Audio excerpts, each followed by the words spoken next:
यहाँ चारों तरफ देखे जा रहे हैं संत रामपाल जी महाराज जी के शिष्य। और यहाँ पर आपको हम बताना चाहते हैं, यहाँ एक इंदौर से यहाँ से भगत लोग आ रहे हैं अपने अपने साधनों से, वाहन से।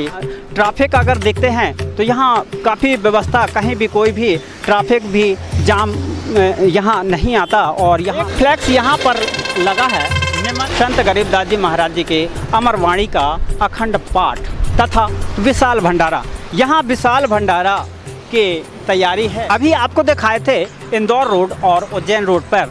यह सतलोक आश्रम किठौंदा आश्रम मध्य प्रदेश का है और यहाँ हम आपको आगे ले जाएंगे। यहाँ सजावट कर रहे हैं, कितने सारे लोग हैं सर? यहाँ पे तो काफ़ी मतलब कम से कम 15-30 भगत लोग हैं। हम सब सेवा में लगे मालिक की। देख रहे हैं सर, बाकी आगे भी बहुत से भगत लोग हैं। चाय राम भी लेके आ रहे हैं और जलराम भी सेवा हो रही है। संत रामपाल जी महाराज जी से नाम दीक्षा ले लिए? जी ले लिया। कब लिए थे? 2012 से लिया। क्या नाम है आपका?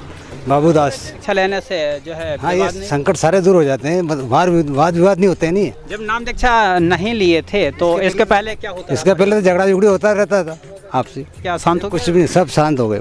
ऐसा क्या मिला आपको? जी परमात्मा की सेवा मिली। और भी दूसरे लोग अगर नाम दीक्षा लेंगे तो क्या उनको भी लाभ मिलेगा? बराबर लाभ मिलेगा उनको भी। है सतलोक आश्रम किठौंदा इंदौर मध्य प्रदेश में, यहाँ आपको बताया जा रहा है। और मेरा नाम कलीराम दास है सर।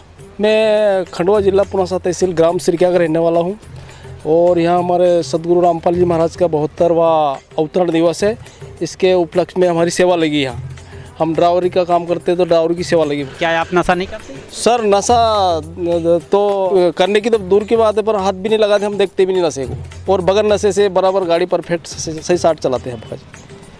और परमात्मा की दया ऐसी है कि बस नाम जाप करते रहो, गाड़ी का भी चलती रहेगी आराम से। आपकी कोई दिक्कत की, नशे की कोई जरा सी भी मतलब वो नहीं होगी। यहाँ तो सभी ऐसे ज्ञान को परख रहे हैं और उस ज्ञान को ले रहे हैं। अब गेट के दाईं ओर हम आए हैं और यहाँ जो है एक नामदान स्थल देखने को मिल रहा है। और यहाँ नामदान की सेवा चल रही है। काफ़ी जिलों से यहाँ लोग आएंगे तो यहाँ एक मोबाइल की व्यवस्था भी बनाई गई है। क्या नाम है आपका? जी सर, प्रशांत। कहाँ से आए हैं आप? सर हम विदिशा जिले से आए हैं। तो यहाँ आप मोबाइल चार्जिंग में जो बैठे हैं तो क्या क्या करना पड़ता है लोगों को? सर यहाँ पे बहुत ही अच्छी व्यवस्था की गई है चार्जिंग की, जो कि बाहर से आने वाले जो भी यहाँ पे श्रद्धालु हैं तो उनके चार्जिंग की व्यवस्था बहुत अच्छे तरीके से, सिस्टमेटिक तरीके से की गई है यहाँ पे।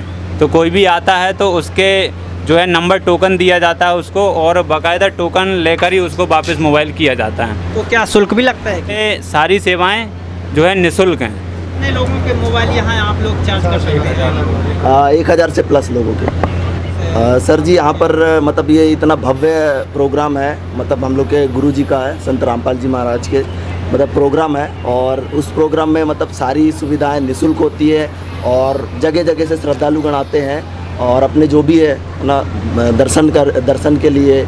और भंडारा वितरण होता है, भंडारा भी निःशुल्क होता है, सारा चीज़ निःशुल्क है भगत जी। बीमारी हो या छोटा कहीं काम हो तो ये फर्स्ट एड के लिए जो यहाँ एक सुविधा बनाई गई है। कमरे के अंदर हम आ चुके हैं और यहाँ जो है डॉक्टरों का यहाँ काफ़ी एक सेवा देखने को मिल रही है प्राथमिक उपचार के हिसाब से। और यहाँ जो है काफ़ी गोलियाँ रखी हैं।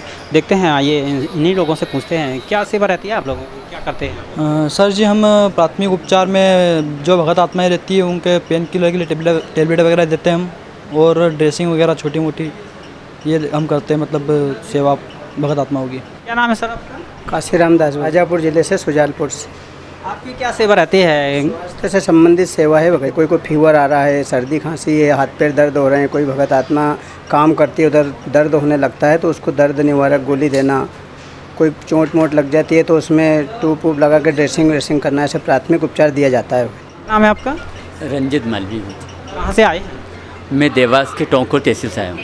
यहाँ इस आश्रम में क्या सेवा रहती है? आप फर्स्ट एड पे खड़े हैं। कुछ सर दर्द हो रहा है या पेट दर्द हो रहा है, एसिडिटी वगैरह कुछ हुआ ऐसे ही, तो फर्स्ट एड में दवाइयाँ जो हमें रखी हुई है सारी दवाइयाँ हम देते हैं। तो सारे लोगों को क्या निःशुल्क सब सेवा रहती है? निःशुल्क सर, बिल्कुल निःशुल्क, कोई 1 रुपया नहीं लिया जाता है। मैं सर आपका क्या नाम है? डॉक्टर दुलेश्वर सिंह नाम है मेरा। कहाँ से आए हैं? मैं उमरिया डिस्ट्रिक्ट का हूँ। तो यहाँ आपके क्या सेवा रहती है, क्या उपचार आप करते हैं? यहाँ से प्राइमरी ट्रीटमेंट दिया जाता है, जो भी फर्स्ट एड की दवाइयाँ होती हैं सिर्फ वही अवेलेबल हैं और सिर्फ प्राइमरी ट्रीटमेंट दिया जाता है। कोई इमरजेंसी केसेस नहीं जो है अगर कोई इमरजेंसी अगर केस अगर आता है तो आप लोग ऐसी सेवा क्या करते हैं, फिर आगे की क्या कार्रवाई? तो उनको रेफ़र कर दिया जाता है हॉस्पिटल। हाँ, फर्स्ट एड में हम डॉक्टरों से भी मिले और आपको जानकारी बताई। यहाँ कहीं भी कोई भी किसी भी प्रकार की यहाँ कमी तो देखने को नहीं मिल रही। यहाँ सारी सुविधा दिखाई जा रही है और चरितार्थ से किया जा रहा है। आपको हम आगे ले जाएंगे। अब हम आ चुके हैं पुस्तकालय पर, जहाँ पर यहाँ जो है काफ़ी किताबें, काफ़ी पुस्तकों रखे हैं और यहाँ काफ़ी फ़ोटो वगैरह रखे हैं। यहाँ कैलेंडर भी रखे हैं, पोस्टर भी रखे हैं। यहाँ काफ़ी व्यवस्था बनाई गई है। और आपका क्या नाम है? सर जी अक्षदास नाम है। क्या कौन सी पुस्तक है यहाँ? सर यहाँ पे जीने की राह, ज्ञान गंगा और गीता तेरा ज्ञान, अन्य कई तरह की पुस्तक हैं। क्या नाम है? सरिता दास। क्या सेवा रहती है यहाँ पे जैसे कोई अगर सामान कुछ लेता है, माला है, काउंटर है, गुरुजी के लॉकेट हैं, और तो वो ले तो उनसे मतलब उनसे सेवा लेके उनको सामान दे। गहरी नज़र गीता में, तो क्या यहाँ गहरी नज़र गीता में बताई गई है, तो क्या बताना चाहते हैं? सर ये जो पुस्तक है गहरी नज़र गीता, जो हिंदू धर्म की पवित्र पुस्तक है गीता जी, तो उसमें जो गूढ़ रहस्य छिपे हुए हैं जिसको गीता सार बोलते हैं, उसकी भी इसमें महत्वपूर्ण जानकारी दी गई है। हमारे गुरु संत रामपाल जी महाराज जी ने बहुत अच्छे तरीके से इसका अनुवाद किया है।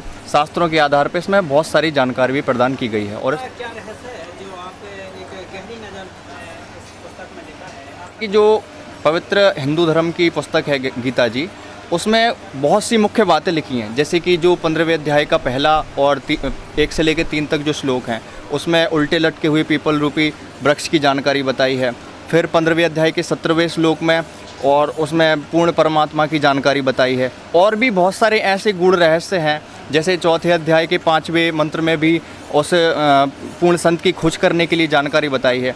ऐसे ढेरों रहस्य हैं पवित्र गीता जी में, और उन सब का जो सार है, उन सब का सार लेकर इस पुस्तक में छापा गया है। गुरुदेव ने इसका अनुवाद किया है और बहुत सुंदर तरीके से, बहुत अच्छे शब्दों में इसका जो है उन्होंने अनुवाद किया है, और बहुत आसानी से इसमें हर एक पॉइंट, मतलब हर एक जो बात है समझ आ जाती है जी। तो इन पुस्तकों का अध्ययन आपने कब किया था? जी मैं 2014 से संत रामपाल जी महाराज जी से जुड़ा हूँ, यानी नाम उपदेश उनसे लिया है। तो जैसे जैसे करके समय बीतता गया, हमको ये आध्यात्मिक पुस्तकें देखने को मिली, पढ़ने को मिली, तो तभी से ये सिलसिला चला आ रहा है कि जो भी पुस्तक आती है गुरुदेव की और जो जिसका उन्होंने अनुवाद किया है, तो उसका अध्ययन हम लोग करते रहते हैं। तो क्या मजदूरी लेते हैं आप? देखिए ये एक दया है भगवान की कि हम लोग जो इतनी दूर दूर से आए हैं, हम लोग अपने पैसे से खर्च करके यहाँ पर सेवा करने के लिए आए हैं। सेवा यानी हम किसी भी प्रकार की यहाँ पे कोई ना सेवा राशि लेते, और किसी भी प्रकार का हमारा ऐसा नहीं है कि हम आपको 10 पुस्तक सेवा करेंगे, यानी जो श्रद्धालु लेंगे तो हमको 1 रुपये उसका % मिलेगा, ऐसा कुछ नहीं है। हम लोग अपने स्वार्थ से यहाँ निःशुल्क सेवा प्रदान करने के लिए आए हैं। गुरुदेव का हमारा कार्यक्रम है अवतरण दिवस का, तो यहाँ हम निःशुल्क निस्वार्थ भाव से सेवा देने के लिए हम लोग यहाँ पर 24 घंटे के लिए तत्पर हैं। जहाँ पुस्तकालय के बाजू में यहाँ दिखाया गया है जूता घर, और यहाँ जूता घर के किनारे से पोस्टर लगा है, कृपया जूते यहाँ देकर टोकन प्राप्त करें। यहाँ टोकन की व्यवस्था बनाई गई है। जूता कभी भी कहीं भी यहाँ देखते हैं, इन्हीं लोगों से पूछते हैं कि क्या टोकन है और क्या व्यवस्था है, क्या लोगों के जूते घूमते नहीं हैं, जो आप लोग इतनी सारी भीड़ लगा कर और थैले लेकर इकट्ठे होकर दिखाना आ जाते हैं। और इस कैमरा में आप देख रहे हैं कि यहाँ जो है थैले लिए हैं 710, 711। क्या नाम है आपका? जी सतीश दास नाम मेरा। क्या सेवा रहती है आपकी? जी हम लोगों की सदगुरुदेव जी के सिस्टम के अनुसार जो भी संगत परमात्मा जी के अवतरण दिवस पे जो आती है, उनके जूते की सेवा हम लोगों का काम है। मैंने सुना है कि यहाँ 20 से या 30 लाखों की संख्या में आएंगे, क्या वाकई में सच?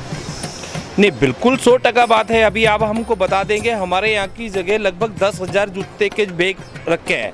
10,000 जूते में एक फैमिली के जूते पूरे रखे जाएंगे, मतलब यूँ सारी व्यवस्था है नंबर 1 से लेके 10,000 जूते की। इसके बाद की जो बढ़ते हैं तो हमने एक्स्ट्रा अलग से व्यवस्था की गई है। यहाँ भंडारे में 20 से या 30 लाख लोग आएंगे, तो क्या आपकी व्यवस्था में कोई गड़बड़ी नहीं? तो सभी सेवादार भगत है, सब सेवादार भगत अपनी जिम्मेदारी से सेवा करते हैं। सभी को ट्रेनिंग दी जाती है, आइडिया है इनको सबका सेवा करने का। बिल्कुल आदिनी भाव से हमारे सदगुरुदेव जी ने हमको मतलब आदिनी भाव से सेवा करना सिखाया हुआ। क्या नाम है आपका? धर्मेंद्र दास। तो ये थैले में क्या सेवा रहती है, क्या कार्य? थैले में सेवा रहती है, जैसे थैला का जो नंबर है 710, इसी का इसके अंदर टोकन होता है। इसके अंदर ये टोकन निकाल के जो भी भगत भाई आता है उसके जूते अंदर रख के टोकन उनको दे दिया जाता है। जब भी वो आते हैं तो आपस में उनको टोकन लेके इस नंबर का झोला निकाल के उनके जूते चप्पल दे दिए जाते हैं। आपकी क्या उम्र है? मेरी उम्र 19 वर्ष है। क्या नाम है? अमन दास। कहाँ से हैं? मैं जिला शाहजहाँपुर MP से हूँ। जूता सेवा करते हैं? जी सर। तो कितने दिनों से कर रहे हैं आप ये? अभी हम ये आज से ही चालू किए, जो कि 8 तारीख तक चलेगी ये सेवा। तो यहाँ और दोस्तों को तो देखते हैं कि काफ़ी लोग हंसते हैं कि आप लोग जूता सेवा कर रहे हैं, तो क्या आपको लज्जा नहीं आती? बिल्कुल नहीं, क्योंकि कहीं ना कहीं जैसे हम अगर इस काम से हमें आधीनी आती है और परमात्मा बताते हैं आधीनी भाव से ही मोक्ष प्राप्त किया जा सकता है। जैसे उम्र है और आप मोक्ष की बात कर रहे हैं, तो ज्ञान प्राप्त करने की कोई उम्र नहीं होती है। ऐसा नहीं है कि हम बुढ़ापे में ही भक्ति करें या बुढ़ापे में ही मतलब भक्ति करें, क्योंकि यहाँ पर मृत्यु किसी भी समय आ सकती है। कोई ज़रूरी नहीं है कि हम मृत्यु हमारी 50 वर्ष में हो या 40 वर्ष, मृत्यु 12 वर्ष में भी हो सकती है तो 5 वर्ष में भी हो सकती है। इसलिए हमें भक्ति करनी चाहिए, जिससे हमारी परमात्मा रक्षा करता है। वेद बताते हैं कि जो भक्त उस परमेश्वर की सद्भक्ति करता है वो परमात्मा उसकी आयु बढ़ा देता है। तो इसलिए कहीं ना कहीं इससे हमें सुरक्षा भी मिलती है और हम पूर्ण भक्ति करके और मोक्ष प्राप्त कर पाते हैं। तो ये भवसागर में इसे गोता लगाने की बात आई है और सारे भक्तों को यहाँ सुचारू व्यवस्था बनाई गई है, जो सारे लोग आए हैं